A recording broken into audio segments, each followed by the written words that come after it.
네, 지금 북한에선 어떤 일이 벌어지는지 생생하게 짚어보는 북한을 보다 시간입니다. 오는 3일 이 중국의 80주년 전승절 행사에서 북한과 중국, 러시아 정상이 나란히 앉는 장면이 연출될 것으로 예상이 됩니다.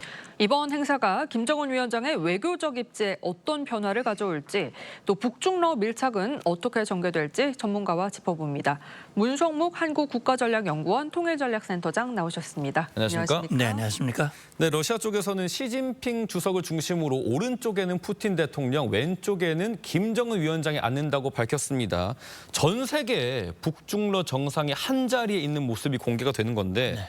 이런 배치 의도는 어떻게 해석을 해야 될까요? 예, 말씀하신 대로 정은 우 푸틴이 되는 그러네요. 거예요. 예, 그러니까 이게 2015년과 대비가 돼요. 2015년 우리 박근혜 대통령이 천안문 막루에 섰는데 그때 당시 시진핑을 중심으로 오른쪽에 푸틴, 그 옆에 박근혜 대통령이 섰거든요. 네. 근데 그때 당시에는 시진핑 왼쪽에는 중국 내부의 인사들, 서열 2위, 3위 이렇게 이제 섰었거든요. 근데 이번에 바뀌는 거예요. 저는 상당히 의도가 담겨져 있다고 봅니다. 예. 그러니까 사실은 지금 시진핑 주석도 그렇고 김정은, 푸틴 모두 한미 동맹의 강화, 또 미일 동맹의 강화, 한미일 안보 협력의 강화는 그들에게는 불편한 진실이거든요. 네. 그렇다면 이참에 그걸 견제할 수 있는 분명한 장치를 마련해야 되겠다. 그래서 사실 역사적으로 보면 북중러 정상이 한 자리에 저렇게 모습을 보이는 건 처음입니다. 그런가요? 예, 첫 장면을 우리가 이제 목격하게 될 텐데 이것이 과연 앞으로 어떻게 전개될지 이 부분이 지금 관심입니다. 네, 지금 러시아와 중국의 정상회담 일정이 확정이 됐고요. 러시아는 푸틴 대통령과 김정은 위원장의 정상회담도 검토하고 있다고 밝혔습니다. 이 양자회담이 성사가 되면 이것도 1년 3개월 만인데 어떤 의미가 있고 또 어떤 메시지가 나올 거라고 보시나요? 예, 사실 2022년 2월 24일 푸틴의 우크라이나 침략 전쟁을 계기로 해서 지금 북한과 러시아가 밀착 관계를 보이고 있잖아요. 예. 그러니까 김정은으로서는 돌파구를 러시아로 잡은 거예요. 그래서 정말 공을 많이 들였고 파병까지 했고요. 피를 흘렸고 그 보면 작년 6월이었죠. 푸틴이 평양을 방문했습니다. 네. 거기에서 소위 말하는 동맹 조약을 체결한 겁니다. 그리고 지금 1년 한 2, 3개월 지났잖아요. 그동안 러시아와 북한 아주 정말 밀착했거든요. 예. 저는 뭐 이제 1년여 지난 시점에서 지난 시간에 동맹을 평가하고 그리고 앞으로 어떻게 더 발전시켜 나갈지에 대한 그런 확고한 입장들을 재확인하는 그런 자리가 될 것으로 생각이 돼요.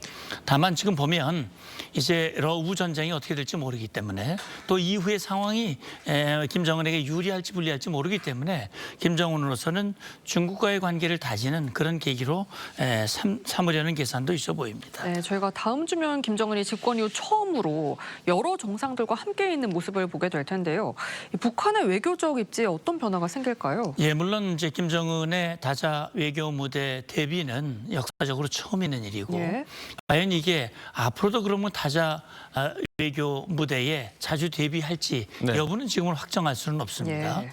다만 정말 외교적 입지가 강화되려면 사실 김정은이 트럼프도 만났고 시진핑도 만났고 푸틴도 만났고 열강의 리더십과 어깨를 나란히 했기 때문에 어떻게 보면 국제사회에서 김정은의 입지가 상당히 높아져 보이는 건 사실이에요. 그러나 북한이 지금 핵 개발을 고집하고 핵보유 국가 위치를 가지고자 하고 한반도에서 위협의 중심에 서 있는 한 외교적 입지가 높아지기는 쉽지 않다고 봅니다. 그래서 앞으로 김정은의 외교적 입지가 높아지고 북한의 경제 문제라든지 처한 문제를 해결하는 것은 김정은의 선택에 달려 있다.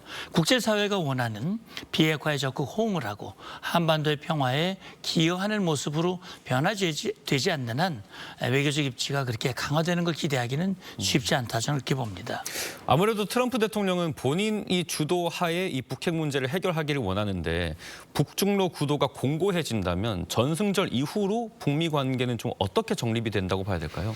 예, 물론 이번에 북중러 회동 또 이걸 계기로 해서 북중러 협력이 강화가 된다면 사실은 북미 관계, 북미 대화 재개에도 사실 긍정적인 영향을 미치기는 쉽지 않을 것이다라는 생각이 드는데 네. 어쨌든 이번 한미 정상회담에서 북미 정상회담의 필요성들을 재확인하고 또 트럼프 대통령이 연내에 만나고 싶다라고는 했지만 기대감은 높아졌지만 현실적으로 그게 이루어질지 여부는 지금으로선 불투명하다. 왜? 김정은이 원하는 조건이 성사돼야 되거든요. 네. 김정은은 그 만남이 북한의 핵 보유를 트럼프가 인정해주는 자리가 돼야 한다. 그렇게 얘기를 하는데 트럼프가 그걸 그렇게 인정해주기는 어렵거든요. 예. 그런 차원에서 봤을 때 앞으로 북미 회담의 여부도 김정은의 선택에 달려 있다고 봅니다. 이 김정은 위원장이 베이징까지 뭘 타고 갈지도 좀 보게 되거든요. 네. 앞서 김정은 위원장이 4번의 중국 방문에서 특별 열차 그리고 전용기를 각각 2번씩 이용했는데 네. 이번에는 특별 열차를 이용할 거다 이런 관측이 나오고 있어요. 예, 그러니까 이제 비행기를 이용한 상당히 위험이 따르거든요. 노후된 비행기이기 때문에 네. 안전 문제가 있어요. 그래서 예. 시간적으로 촉박할 경우에는 아마 비행기를 이용했겠지만 위험 부담은 무릅쓰고 그러나 시간적으로 좀 여유가 있을 때는 열차를 타는 거거든요. 예. 이번 같은 경우는 이 북중 접경 지역에 있는 증리엔 호텔, 중북 우이교가 관측되는 그 중요한 길목에 있는 호텔을 지금 통제하고 있거든요. 그런 걸로 봤을 때는 아마도 열차 이용이 거의 확정이 되지 않았을까라는 생각이 들고 관련된 그런 경호 조치, 보안 조치들이 지금 이어지고 있다라는 생각이 듭니다. 예. 일반 열차가 아닌 특별 열차일 텐데 김 위원장이 타는 칸은 방탄 처리가 돼 있고 그럼요. 이런저런 특성이 많을 것 같은데 그것도 좀 설명을 해주시죠. 예, 그렇죠. 지금 말씀하신 대로 김정은 특별 열차의 이름이 태양호라고 그래요. 태양호. 예. 예, 할아버지, 아버지, 김정은 3대가 사용하고 있는 열차고 이거는 움직이는 전투 기지와 같습니다. 그렇군요. 김정은이 탄 칸이 뭐 스텔스 기능, 그다음에 뭐 이 방탄 기능이 되는 건 물론이고요.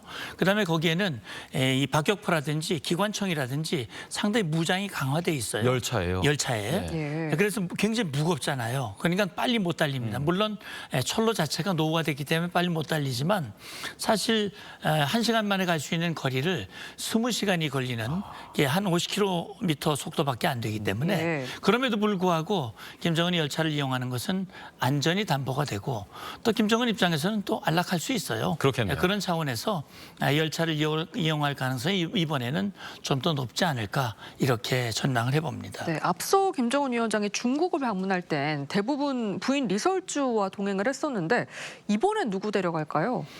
이게 이제 이 중국 방중의 성격, 국빈 방문이냐 실무 방문이냐 예. 여러 가지 그 성격과 그다음에 주요 일정들 행사 이런 것들에 따라서 대동한 인원이 달라질 수 있는 것 같은데 이번 같은 경우는 뭐 국빈 방문도 아니고 다자 그런 전승절 행사에 참석이기 때문에 굳이 이 부인을 데려갈지는 모르겠습니다. 일각에서는 딸을 데려갈 것이다라는 그런 얘기도 나오는데 예.